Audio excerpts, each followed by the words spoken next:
watching the #1 podcast in the whole entire wrestling community. And I'm one of your hosts, Wanzo. And I'm your other host, Jean-Paul Leck. Together we are Road Break. And it's Wednesday. It's time to talk about AEW Dynamite. See, like, all the whole spectrum of the show is going down a little bit for me. You know, I don't think that, like, they're going to break 1 million this time. I highly doubt it that they're going to do it. But, I mean, they keep hyping for Rampage. CM Punk, they drop another hint. We're going to talk about that. I mean, MALAKAI Black is going to be fighting next week. A lot of good things, but overall, you know, Dynamite, average for me. Average. Yeah, you know, there was a couple matches I was actually thinking, okay, you know, this could be interesting. I'm looking forward to it. And some of the promos and some of the things they did on this show tonight were all right and were pretty good. But a lot of it was just done really bad. I couldn't get, like you said, it's hard to get into it. They're going downhill. I'm going to predict now, I'm going to say at least 1.2, if not 1.3 million for the show in Chicago, because they're already, like you said, hyping it up. I think that show will do big for them. But this one, I wouldn't be surprised. Yeah, no, this is going to be, it's not going to be 1 million. I can highly doubt that it's going to be, you know, I can assure this won't be 1 million. But thank you so very much for being with us one more time, family. We love you, appreciate everything you do for the channel. Keep subscribing, keep hitting that bell for notifications, keep giving the video a like. So don't forget to support us with this also, like the NXT review. The last phase-off between Karrion Kross and also Samoa Joe ends up being in a complete chaos that unleashed both guys before TakeOver, Paul. Yeah, you know, we're looking forward to this, you know, this match between these guys. We said it seems obvious that the title's going to go to Joe, but hey, you never know what kind of plans USA. We've seen how USA and Vince McMahon and Triple H, it seems like they're all fighting each other, and the one who we know is definitely going to lose on this battle is Triple H. But, you know, I mean, we're still looking forward to this takeover, and, you know, Adam Cole, Kyle O'Reilly, obviously Dragunov and Walter too. So some big matches that we're real excited for. Exactly. So family, be with us for that. Also, don't forget, we're going to be live Sunday, NXT TakeOver 36. This show started out with Sting and also Darby Allin against the 2.0. You know, these new guys that, like, actually were the Ever-Rise on NXT. But like you said, like, they're trying to make them look kind of decent, a little bit more serious than, like, the days of the WWE, because actually they have the match. And it was, for a lot of people, enjoyable because Sting actually shows that, like, he can wrestle fine. He didn't have any injuries. He was good to go. He could easily have that match with The Undertaker, or had at least 1 or 2 more matches with, like, the opponents of his choosing. And they didn't do that in WWE. AEW is trusting him, and there you go. He still can wrestle. Yeah, you know, I mean, when this first started, it's like, okay, where's Darby? He popped up in the ring. Sting hit a double clothesline on these guys. You thought, okay, you know, this is pretty cool. If we're seeing, you know, Sting, and, you know, it was a tornado tag, which essentially just meant it's no DQ. So they can do whatever they want. They can wrestle like shit. And that's pretty much what they did. Because then they immediately leave the ring, go to the back, and it's like, you know, this is lame. But then when they were fighting in the crowd, I did see a lot of, you know, they're good at showing the seats are full, but I did see a lot of empty seats in the arena, you know, especially when they're walking through and stuff. So, you know, not trying to take a shot at them or anything, but, you know, and then it's just, when they were going through the crowd, though, the crowd was into it, though. That was cool. Darby did like a big dive, you know, took the guys out, you know, he's showing off his daredevil, you know, his craziness and stuff. But yeah, like you said, you know, you have here the picture, the tables, you know, the Scorpion death drops, all this stuff. Put it through the table and doesn't sell it at all. Bob's right back. Yeah, Bob's right back. You know, and I think that was a spot. I mean, this match is garbage. It's one of the things where it's like, you know, I wasn't expecting this to be a 5-star classic, and I'm disappointed. But I think that was literally done to just show everybody, no, Sting's not bullshit. Sting's not, you know, we're not bringing Grandpa out here for a sympathy run. No, this guy can go through a table and he can hop right back up and show the crowd that he's fine. Oh, yeah. And I think that's what it was. So that I didn't, like, hate it on it too much. I'm like, okay, you know, the Stinger might not be your favorite, but you got to give him at least a little respect for. Yeah, like you heard me. Like, I'm saying, like, hey, like, the guy could wrestle. WWE didn't trust that, but there you go. He's fine.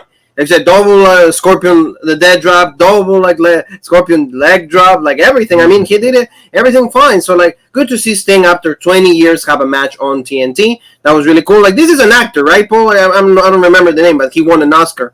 Maybe I'm not sure. His name is like Joe Schmo. Yeah. With 2 Oscars, you know, best actor, all of that. But, like, didn't we see somebody like proposing yesterday on NXT?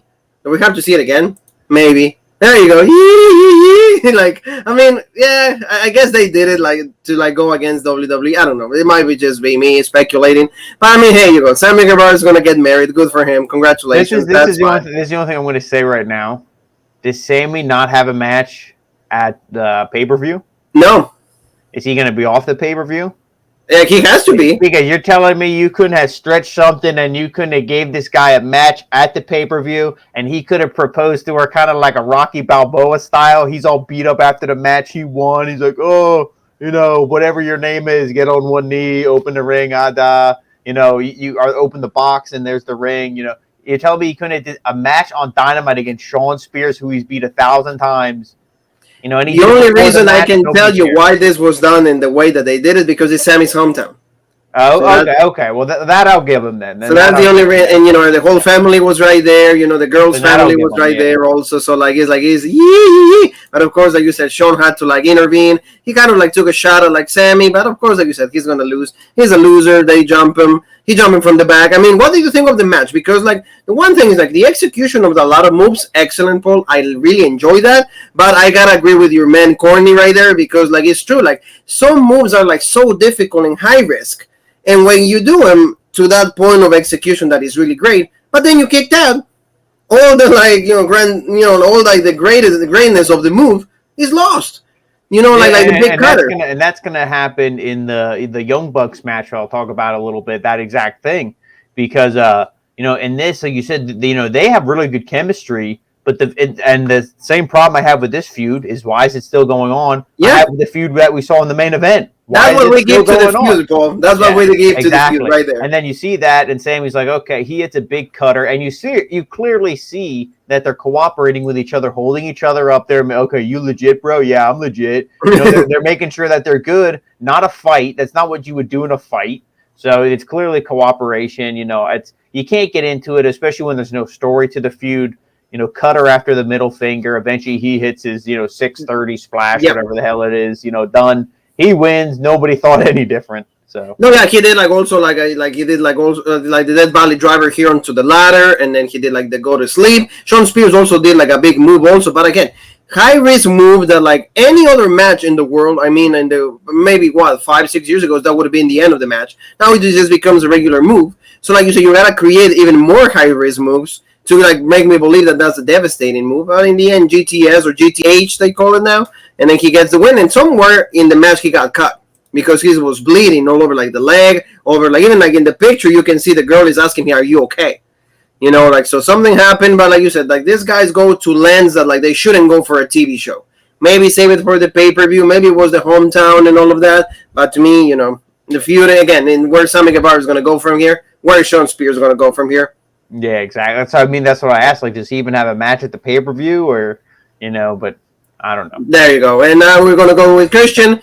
And, you know, he has 2 belts, but like he actually, spoiler alert, like you said yesterday, I think it said, he retired the TNA Championship. Why? Because we're going to see that on Impact. They already taped that. Like they taped Victory Road. They tape already Emergence. So they tape a lot. I mean, I appreciate that they do that because they want to take care of the wrestlers. So there's a pandemic still going on, but it takes away my. Are you going to say the same thing about NXT? If they go taped, are you going to say, "Oh, I appreciate it"? Oh no! But because I wasn't done with it. But like again, like my excitement to go see those pay-per-views, gone.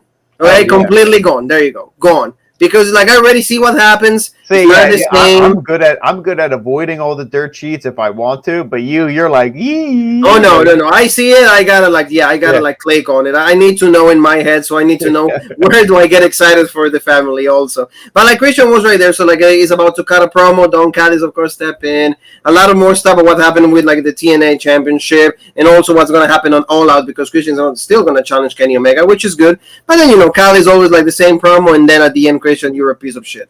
Any thoughts on this, Paul? Or we can move on? No, I mean, we can move on. I mean, I'm excited for Christian. Like I said, as him versus Brian Myers, I really want to see what Impact does, to really promote that because I feel like this is a fresh start. But, the way that they portray Christian, and I'll get into it a little bit later on, I feel like AEW is kind of just like taking 1 step forward and 2 step back. Like they just make Impact look like a joke. Oh, no, it is true. It is true. You're right. So, LaDan Martin, he got a great showing with Kenny Omega, and he just, assures that, as soon as he's going to keep getting more matches, he's going to get a little better. He has to improve. He's still young, so, the more he wrestles, the better he's going to get. Next time, he's going to become, the AEW World Heavyweight Champion. Good promo on the kid. Actually, he did a really fine job last week when Kenny and him, remember how he, countered a lot of the one-way danger and everything. sorry not to cut you off, but you want to know who trained him and his. I should maybe not trained, but I know they worked with him a lot, and I think they were actually trained by him. Were the Rock and Roll Express? Oh, okay. Oh, yeah. Well, so I'm sure they told him, kid, this is how you cut a promo. You're what, 17 years old now? I think he's 19 years old. You're probably like, say you're young, you're learning, but you already took the champ to the limit. If you get another shot with him, because you make it all about the belt. You make it, okay. And well, there you go. Rock and Roll Express. What else can you say? Yeah. You have exactly. You have like the autographs. They're legit. One of the best tag teams of all time, and they're still active. So something to mention that. We have Adam Lambert. No, he's not Adam Lambert. It's Dan Lambert. It's a different guy. Maybe I don't know like gender. You put that there, but like he just talks about like a good promo though. I like the promo because it was intense and a lot of truth behind it. He had like Junior, one of the Brazilian like UFC fighters right there, Junior. I don't remember the last name, but like he had one of them and just got a promo like, and Lance Archer came out, and right before Lance Archer like could do something, then Ethan Page and Scorpio Sky attack him. I'm like, what is this going on? And Lance Archer, no mention of like he dropped the belt, and to like also Tanahashi on like Resurgence on New Japan. So like for me, this is a wasted segment, or at least for me. Yeah. I mean, like I said, if you're trying to bring a UFC stable in and get them over, legit, or maybe Lance Archer comes out and they think, oh man, he's going to fight him again, and he grabs the mic and he goes, you know what, you're right, and he joins them. Oh shit, because what are you doing with Lance Archer? Nothing. Like he said, He dropped the United States title. You're doing nothing with him. That would have at least been cool. But, because then some of the boys could have been like, Lance, why are you being bullshit and blah, blah, blah. And then you start like a feud, and that's how you introduce the other two guys over here. Junior Dos Santos was one of them. I remember. Junior Dos Santos, like he's really popular in the UFC world. One of like the most like legendary players. I like everything Dan Lambert said, because most of it was true. He got the crowd, booing him. He's like, oh, you're just a bunch of loser marks to come here and chant AEW, and you think it's legit, it's not, and they start chanting AEW. So it's good that the crowd played with him and, countered him and stuff. So, I mean, it was good up until, like, the weird ending. Oh, yeah, no, you said, like, again, Scorpio Sky, like, wasted opportunity on that guy. He could be a great baby face against, like you said, Miro. You've been saying that forever. Ethan Page, Joseph Alexander. Or like if you don't know what to do with him, have him help out Kazarian, because they keep saying how big the Elite is, and there's so many. Yeah, exactly. Like get guys, like exactly. You're right. That's another great idea. Jericho just says that like he's gonna beat MJF. He had to go through hell for that, but finally he gets the big dish. He's gonna have like he's like played with like MJF. It's gonna be great. It's gonna be a great main event. We'll see what happens because he cannot use Judas or the Judas effect. Thank God, because he can use the code breaker. Did he use it? We're going to find out in just a little bit. Tag Team Championship match, Young Bucks and against Luchasaurus, and also like Perry, like the Jurassic Express. Tell me a little bit about like the problems you had with this, because I know a lot of like big spots also, but in the end, not a 1, 2, 3 count on neither one of them. Yeah, I mean, see, I liked, the matchup until I would say maybe 3/4 of the way through. There was good action and everything. And, the Jungle Boy's so good because he can wrestle legit, but he can also like work the style with the Young Bucks, and he was in there most of the time. Luchasaurus tags in for the big moves. Luchasaurus isn't in there for 10 minutes straight, selling or anything. He comes in like Kane and X-Pac. He comes in, boom, boom, exactly. Boom, big move, I tag out. Or I pin the guy 1, 2, 3, but usually Jungle Boy's going to be getting the pin because he's the guy who they're really pushing. But then, like you said, then you see Marco Stunt, he's up on the apron, the little goblin, and then Omega whacks him like a fly on a hot summer day. And then, it's like, oh shit, then Christian comes out, then everybody starts brawling. Omega's like, oh, use the chair, use this. And then we see like a big, brain buster on the chair from Jungle Boy. I mean, then he throws the chair out. I think they did like their Jurassic Express. I think that's actually they did the Jurassic Express. Yes. Yeah, they hit their finisher and he kicked out. Jackson like stopped the count both times. Yeah, and at that point, you're just like, this is done. Like you said, another big move. Matt Jackson, I think it was, broke the count again. Yep. Yeah, but to see they hit the Indie Taker, which is like that spike pile driver, which that looks pretty devastating. If the guy's selling it right and they, they hit it right and it looks good, it looks like it really could take a guy out. Then they hit this knee strike that looks like they just like tickle. Like they look like they're cleaning his ear out, like they have Q-tips and they're just cleaning his ear out. Q-tip Marshall. Yeah, exactly. It looks like they're barely hitting the guy, and then that's what pins him. So I didn't like the ending, and there was a big clusterfuck. Everybody, because that's another thing. The reason how they got the whole chair spot is because all the other clowns jumped up on the apron, distracted. Oh yeah, no, this is just exactly like the whole entourage, like all these big groups is like, especially when the guys are not legit. Yeah, and like, this serious. Is the one line I wanted to say that I mentioned earlier. Sorry about Impact. Is when they were beating up Omega. I don't know if you picked this up from Jericho, but he's like, oh, the poor he's like the poor Impact champion, or he's like, or something about, he used something like the Impact champion, and he's like, poor and beat down, and I'm like, they're pretty much just saying, hey, I'm the AEW champ, you're the Impact champ, Well, I can only tell you one thing: live tape.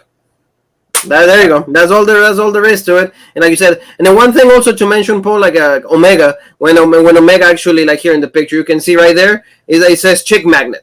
And that means CM Punk. So he's another like seeing like they're actually hinting at CM Punk debuted on Rampage. So like Omega is being hinting, Daniel Bryan, all of them. So like, I mean, good. But like you said, this is way too overdone, and we've seen this in so many fashions in the WWE. So it's not criticism like right to the AEW. It's just we've seen this so many times also. So it's not good.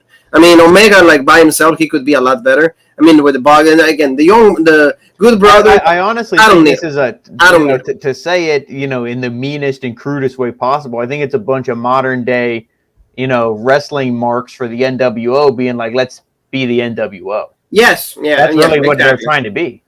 Yeah, and it's not cool either because Omega's not even the leader. I don't like that. The champion should be the leader, like, calling the shots. It's Callis. When Callis is like overly exposed, you watch Impact, he's there. You watch AEW, he's there. You watch Rampage, he's there. The guy's more exposed than like any other wrestler. He's just the manager. So let's move on to like DMD. While your girl shows up, also like Britt Baker said that like this Red Velvet like was trying to outsmart her in her hometown. That's why she had to get some help. So that's why she got Jamie HAYTER. That's her name. And it looks like Toni Storm for me for a little bit, but no, it's actually Jamie HAYTER. And she said that we're going to actually have fun next week because they're going to go, Jamie Hare's going to go against Red Velvet, and Reba was right there, and they do the DMD, but like she didn't do it, and Britt Baker's like, she'll get it next time. So I laugh about that. Yeah, I mean, this is a good promo because, Baker's still so good, and, Jamie Hayter come out all serious promo, and, she said her and Britt go way back. That's why, so that explains, okay, why is she helping her out? Okay, exactly. They go way back. Boom, we got the little bit of backstory that we needed. And then she just said that she likes to hurt people, and and she's going to help out Baker, and she's going to be, I forget what they called her, like the Enforcer or the Punisher. Enforcer, like the miracle worker. They gave her some kind of name, like now she's just like the problem solver. That's what problem solver. Yeah. So I mean, this is going to be good because I think Red Velvet will be good to sell against her. Obviously, Jamie Hayter should beat her and do it in a dominating fashion. Otherwise, it's done. Kind of let down. Yeah, the one is done, exactly. So Matt Hardy talking about just a rivalry that he has with like Cassidy, and all of a sudden Cassidy decides to talk. So they're gonna have still a match. And remember that last week Matt Hardy pinned Yuta. Mm-hmm. So that's why they have the feud right now. They need something for Cassidy. Unfortunately, again, like there's so many people in this roster.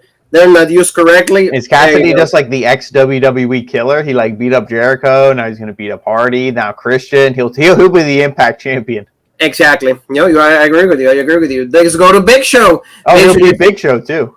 Oh yeah. Superman punch and done. Yeah. And done. So Big Show's talking that that's me, you and me, Jean Paul, right there when we actually go before the show. So he's just talking about how like he felt really good to come out, kind of like do the choke slam onto like Aaron Solo and all of that. QT comes out. They start to like go up back and forth talking about the Big Show's ass, the hair. But I didn't get. I was like, it's like this completely trash. These are the segments that completely take out them of the show, make them more serious because I don't care for neither one of these guys. I don't care to see the Big Show fight because, we've seen them so many times. I don't care. The only news is like Big Show is going to be fighting QT Marshall at All Out. Do we care about it? No. Is the Big Show going to win? Yes. There you go. That's the whole story right there. Yeah, I mean, you pretty much said it. I mean, QT's a joke. He's a loser. Like, you look at him, that's the face of a moron. He's like, oh, I have an opponent. And he's like, huh. And guess who it's going to be? You. And then he makes that face like, no shit. Like, who do you think he was going to say it was? Ogogo? Yeah. Amarato? Where is him? No. Where's Ogogo? Done. Yeah, like what I mean. Just QT's an idiot. But, I mean, obviously Big Show's just going to beat him quick. So. Yeah, exactly. Move on. Ricky Starks, that's another one. Move on to. Yeah, done. Cut in a promo. Brian Cage is beating up somebody in the Titantron. Taz was right there. The whole, like faction is still in shambles. Do we care about it? No. Because again, neither one of these things makes sense. Yeah. What was the point? You had Taz in the ring. He's like, "Oh, this is my son Hobb, or this is my son Hook," and Hook standing there all tough. Like, who are you? You wear a wife beater and you stand there and you don't do anything. Like, and then they leave. Wrestle a match. And then they leave. And then you see, Hobbs. He's standing over top of Brian Cage. Okay, legit. Then Brian Cage gets up, no sells it, and beats the shit out of Hobbs. And then Ricky Starks is like, "Oh fuck, cut the footage. This is bullshit." Runs to the back. And then done. Done. And we or me were done. So Brian Cage got a good showing at Triplemania. He was actually tagging with also Black Taurus, so that was better. And I think he got the pin also from the Lucha Bros. So there you go. At least in AAA they treat him a little bit better. Let's go with Jade Cargill. Just got a promo against. She's gonna fight Kiera Hogan. So Kiera Hogan goes from being like heel on Impact. We actually had a lot of shows with her. We actually do the reviews for all the Impact pay-per-views that we do. So Kiera Hogan was like with Fire and Flavor, but this time she's going to be another victim for Jade Cargill, and it's going to be on Rampage. We're going to go through the card in just a little bit, but it's not looking any good. CM Punk is the only good thing. We go from 3 championship matches, and that's it. But Paul, anything to add here, or we move on? The only thing I'm going to say about this, because Kiera Hogan's not bad, but I'm not the biggest fan, is if they ever do another X-Men live-action movie, I think here's Storm. Oh, yeah, Storm will be easy. Hands down. Yeah, Jade way better than Halle Berry. Way better. I'm like, look at her. Kiera Hogan is legit. Kiera Hogan is good. And not Kiera Hogan, right there. Oh, Cargill? Yeah, look at that. Okay, that's another one. Yeah, that's a good idea too. No, not Kiera Hogan. No. The potential here, for Cargill, is amazing. With once you put the title on a baby face one more time, then I feel that this girl can actually have a great feud and everything. And like you said, you saw right there the character. So if they do that, you can actually get some copyright from that. So let's move on to that triangle, Paul. They're gonna have matches for number 1 contender for the tag title. So that's good for the Lucha Bros. They had a great showing on Triplemania. You don't believe me? Go watch the review. Great stuff. Triple threat match with also Black Taurus and Brian Cage, like I mentioned, and also Laredo Kid and Hijo del Escorpión. So there you go. Andrade comes out, good promo by Pac, like you said. Andrade kind of says something at least I understood, so that was fine. But they're going to have that match at All Out, and like you mentioned, it sucks to be Pac because you're going to lose. Yeah, because Pac pretty much said, this is the same arena that I beat your world champion, Kenny Omega. He's like, and I, dominated him in that match. And it's like, shit, he did beat Omega in a one-on-one match. So, it's like, he's one of the only few to do that. And it's like, we haven't seen him because of COVID and travel and all this other shit. It's like, okay, we finally are seeing Pac more on TV, and his first big feud, because the one with Eddie Kingston, to me, that was so shit, because that really wasn't even a feud. That was just all over the place. It's like, him versus Andrade. The world just saw Andrade, lose at Triplemania because, 1, they watched the review on Rope Break, and 2, they saw the news because of Ric Flair, obviously, and, he went against Kenny Omega, so, a lot more eyes were on that. And you do really think they're going to want to have Andrade lose twice? No, I think, Pac's going to lose, and that sucks because I think Pac is the hotter commodity right now. It is. I think he's the better wrestler, and I think he's the way better talker. No, everything is better. And, that's the one thing is Pac never had that main event, win. Mm-hmm. Nothing. It's always it stays we know he's great, but nobody believes that he can actually do it. Nobody pushes him to that level. So, like you said, the last time that they did that was when he beat Kenny Omega. But at that time, Omega wasn't even cleaner, all of that. So let's move on to, like you said, another filler. We feel great for Thunder Rosa. That's one of the best wrestlers in the whole entire world. Against Penelope Ford. What did Jim Ross said? Why is she fighting these it's really strange outfits? And you this match was just to put Thunder Rosa over. Why they did this in Houston, Texas? Thunder Rosa is a resident of Texas, so that's why they did it. That's why she even the outfit she had was the flag of Texas. So good showing for both of them. Penelope's average, and Thunder is really great. So we got the Muda Lock. She was trying to beat Thunder Rosa with that. Then we get to see a counter and choke hold, and then she's done tapping.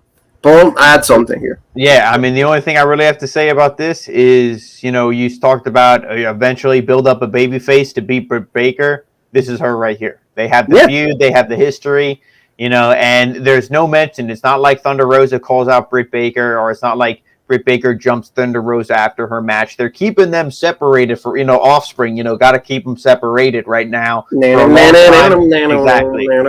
You gotta build that up, to make that feel special. Yes. Because that's who she's going to drop it to. You're not going to do the match and she beats Thunder Rosa and then everybody's like, so. Exactly. And for people that are asking, where's Adam Hammond Page? She actually took time off. Or everybody that's been asking. Didn't him and his wife or girlfriend? That's why. He's actually going to have a baby. So he said, I'm going to stop drinking. I'm going to be with my baby. Legit. All of that. Okay. So tell me a little bit about this, Paul. Brock Anderson, he was going to have a match with the MALAKAI Black. And Anderson is really concerned. So he's going to hurt my child. Don't do it. And then Brock is like, hey, Dad, it's my match. It's already signed. I'm going to go try to do my best against MALAKAI. Yeah, this was good because it was Arn Anderson was shook that he, because the whole storyline is Cody left because he got his fucking head rocked. You know what I mean? Cody's like, oh, I'm done. I have a baby. I want to be here. I don't want to be paralyzed that I can't raise my daughter. I need to retire. So they're really saying that MALAKAI Black is that kick is lethal. Like Arn said, he's lucky to be, here. That was a vicious kick, all this stuff. They're putting it over. And he's like, I appreciate you trying to defend me and, our family and everything. But he's like, no, this guy's experienced. He's a trained fighter, and, he's too good. And Brock's like, listen, like you said, the match is signed. I don't care what you say. I got to do this.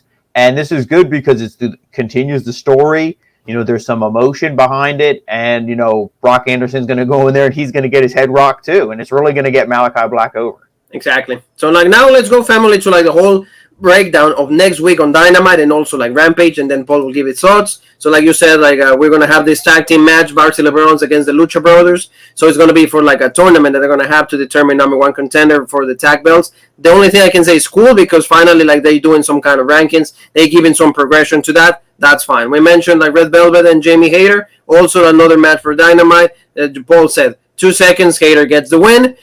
Cassidy and Matt Hardy, who cares about this one? Cassidy's going to go over, right? There you go. Yeah. So now Paul just talked about MALAKAI. I don't know, one black mass or mass black. No, it's black mass. There you go. I finally had it and then done. That's just going to be it. The card for here is bad. I got to admit, it's not good enough. A private party against Jurassic Express. That's going to be a match. Do we care? I don't think so. Kira Hogan against Jericho. Just look at the size difference. The height right there. Done. No really reason to care. And John Moxley against the Daniel Garcia. No, I don't care about this either. So, it is not a solid card for, the return of CM Punk. But I'm going to say, the fans are hot for the two tag teams. The debut of Kira Hogan, on this show. So all the marks, all the fans, they'll get excited for that. And, I think, people love Moxley and Kingston. They see them beating up these guys, they'll still pop.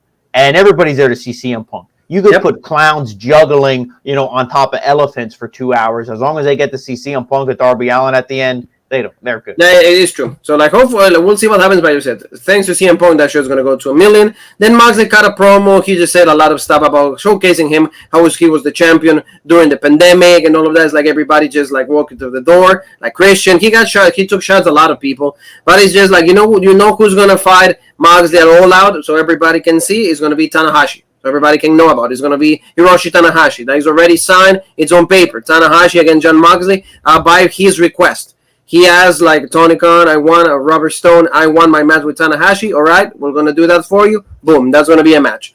So there you go. So that's why Moxley's cutting these promos targeting people that from the outside. So, what do you think about it? It's going to be probably decent. It's fine, and that's why he's beating up these job guys with Eddie Kingston right now because, we need just 2-3 weeks until we can start booking the thing with Tanahashi. So, Tanahashi. Like you said, the only bullshit thing is if Tanahashi puts that belt, the United States champion, and then Moxley gets it again, that will be legit. Yeah, within 3 weeks, it went to how many different? It's back on him. Exactly, it's hot potato with no reason because the title is not even that important. That's the only thing we can say. Main event time, the last labor of Jericho, so it was finally time for Jericho to give birth. Did he actually do it right? Did he actually have a healthy kid? No. We're going to talk about that in a minute. Of course, people have to sing Judas. Exactly. Yeah, they have to sing. That looked good for me because hey, the song is good. We've heard it 2.5 years already. But at least when the crowd singing like that with not the music, it was at least decent for me. But what did you think overall about this whole match? I feel that the right winner came out of here.